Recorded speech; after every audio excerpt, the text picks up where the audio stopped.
ब्राह्मण का वेश बनाया और राजा मोरध्वज के दरवाजे पर पहुंचे। जैसे ही राजा मोरध्वज के दरवाजे में पहुंचे तो जैसे ही राजा मोरध्वज को पता चला तो अपनी खड़ाऊ छोड़ करके दौड़ करके ब्राह्मण देव की सेवा करने के लिए आते हैं। कहते हैं कि हे ब्राह्मण देव, मैं आपकी क्या सेवा कर सकता हूँ। भगवान कहते हैं कि हे राजा मोरध्वज, मेरा शेर भूखा है, इसे ताजा मांस चाहिए। तो राजा मोरध्वज कहते हैं कि धर्म की रक्षा के लिए हम अपने प्राण देने के लिए तैयार हैं, हम अपने प्राण भी दे सकते हैं। तो भगवान मुस्कुराते हुए कहने लगे, हे राजन, तुम्हारा प्राण नहीं जाने, तुम्हारा पुत्र का ताजा मांस चाहिए और एक शर्त है, वचन हम तुमसे ले रहे हैं कि राजा रानी तुम दोनों पति पत्नी अपने पुत्र को आरी से छीलोगे। यदि तुम नेत्रों से आंसू आ गए तो फिर मेरा सिर भोजन नहीं करेगा। तो अब राजा रानी अपने पुत्र को दाहिना अंग आरी से छीलने लगते हैं। अब रानी के नेत्रों से आंसू आ जाते हैं। कहते हैं कि माँ की ममता बड़ी निराली होती है। पुरुष तो कठोर हो सकता है लेकिन माँ कभी कठोर नहीं होती। माँ का प्रेम बच्चे से जिंदगी भर बना रहता है। इसलिए माँ का हृदय बड़ा कोमल हृदय होता है। आंसू आ गए।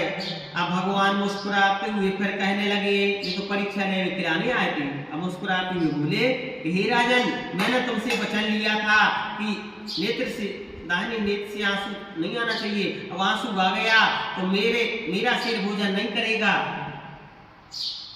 अब वह दोनों राजा रानी अपने पुत्र शोक में पुत्र के साथ में जलती हुई चिता पर बैठ के कहने लगते हैं कि मेरा पुत्र भी चला गया, धर्म भी चला गया और मेरा वचन पूरा नहीं हुआ, इसलिए हम भी पुत्र के वियोग में अपने प्राण त्याग रहे हैं। जलती हुई चिता पे जैसे ही यह दोनों राजा रानी बैठने लगते हैं तो भगवान की माया हुई।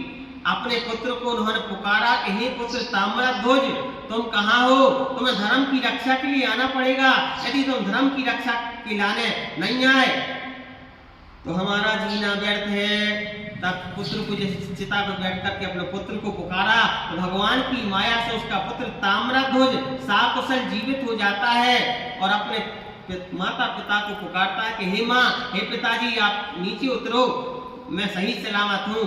तब जाकर के वह अपने पुत्र को देख करके बड़े ही प्रसन्न हुए। अब भगवान कहते हैं कि हे धर्मराज युधिष्ठिर, देखो यह संसार के सबसे बड़े दानी धर्मात्मा राजा मोरध्वज। यहाँ से भगवान का नाम सत्यनारायण पड़ गया।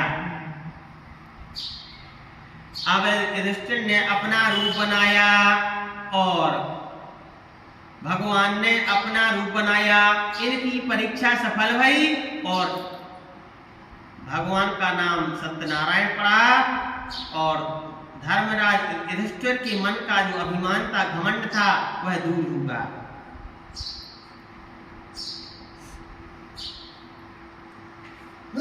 इस प्रकार भगवान प्रसन्न हुए और राजा को वैकुंठ धाम दे दिया।